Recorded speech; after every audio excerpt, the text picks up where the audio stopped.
С очила или без очила? Винаги това е бил the question.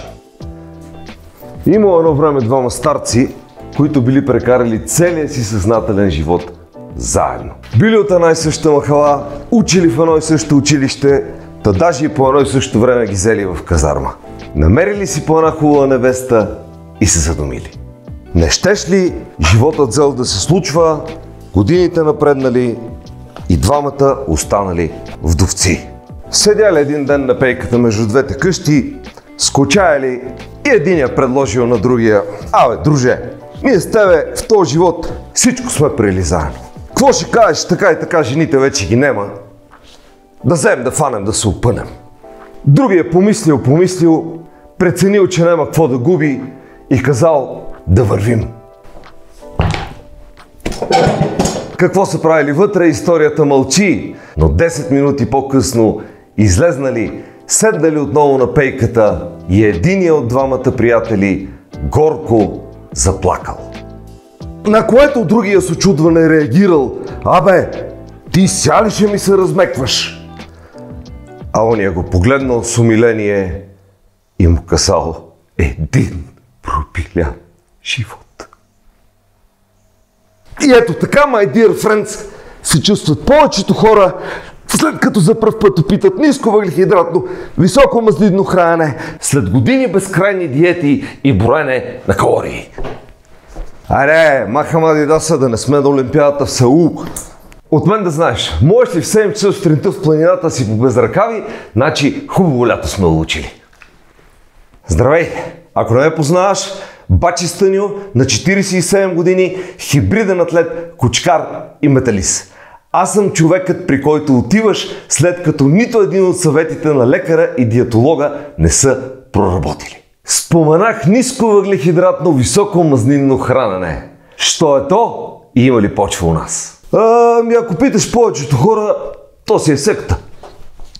Едни странни люде, дето не пипат сладко и фураж, а си съсипват живота с пържоли, кашкавал и сланина, към които спадам и аз. Англичаните му викат ketogenic diet, а в българите просто го наричат кето. Ако си отскоро тук и съм ти загаделичкал любопитника, гмурни се в канала, за да разбереш повече по темата, а междувременно аз ще си карам по списъка. Виж какво пише тук. Нема такова нещо като прекалено силен и прекалено грешен. Та човек винаги може да се обърка. Важното е на време да се поправи. 21 промени, които ниско въглехидратното високо мазнинно хранене и периодичното лишаване от храна донесоха в живота ми. И да, естествено, ще чета, защото толкова мозък в тази картуна няма. Настинки, вируси и всеки други гадове в ерата на COVID мен не ме настигат. Засягат. Писал съм в сценария. Засягат. Номер 2. Пародонтоза. Венците спряха да кръват.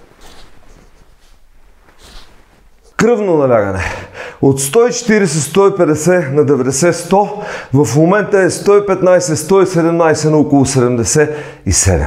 3 години пих хапчета за кръвно, след което кардиоложката ми каза: изхвърли ги в коша. Болките в ставите изчезнаха. На 30 години тренирах с налакътници, с вързани китки. Това нещо на 47 просто не съществува. Никакви проблеми с кръста. Вече. Държа да отбележа вече. Редовният номер беше 3 до 6 месеца в годината аз да бъда извън строя и буквално налегло, благодарение на разни секвания и други дискомфорти от гърдите надолу. Паникатаките и нервното напрежение буквално се изпариха.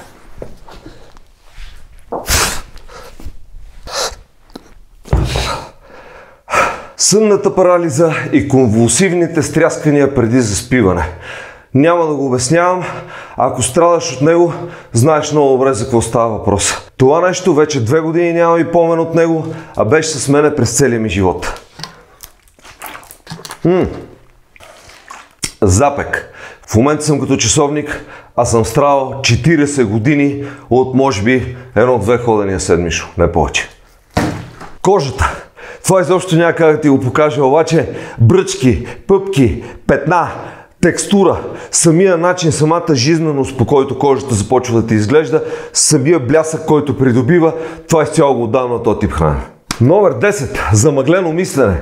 Това, което сега масово го наричат brain fog и всъщност е едно от проклятията на модерния свят. Придобиваме го от телефони, от електронни устройства, но в същото време и от приема на захар и голяма част от консервантите, изкуствените подсладители и изкуствените неща в храните, които изобщо те не са пригодени за употреба от живи същества, но ние въпреки това тая химия поемаме ежедневно и това нещо изчезна. Ако мога да го формулирам с 2 фрази: яснота на съзнанието и решителност. Номер 11 е тясно свързана с предишната точка. Обща емоционална стабилност, огромно подобрение в голямата картина.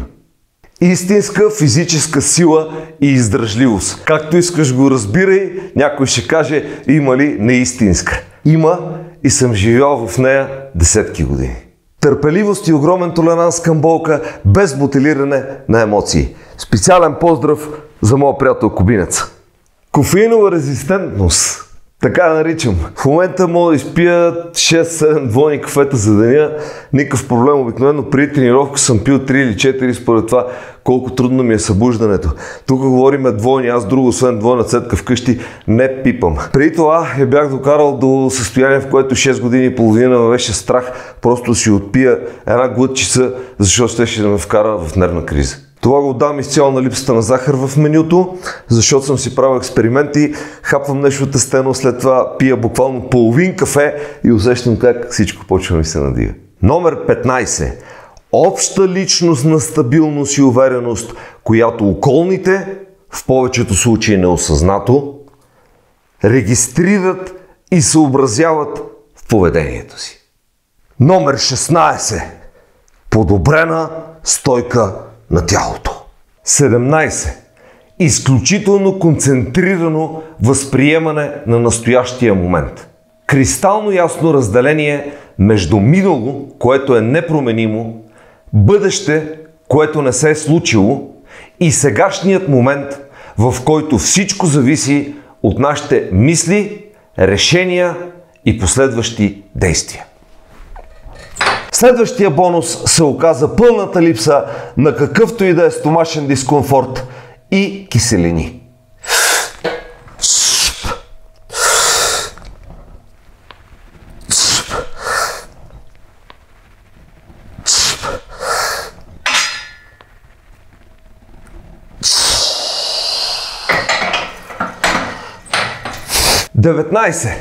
Промяна и изчистване на вкусовите рецептори. Кога усетиш, че моркова е сладък, тогава ще празнуваш Great Success. Което ме довежда до номер 20. Пълно премахване на зависимост към вкусове на храни. Ще завърша с, може би, най-важната за мен 21 точка.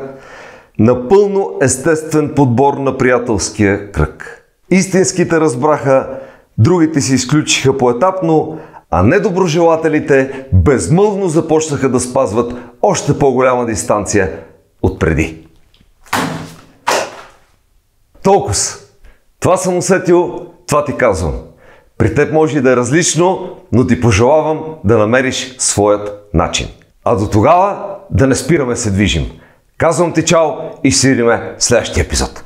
До скоро! И лайквай, не се прави!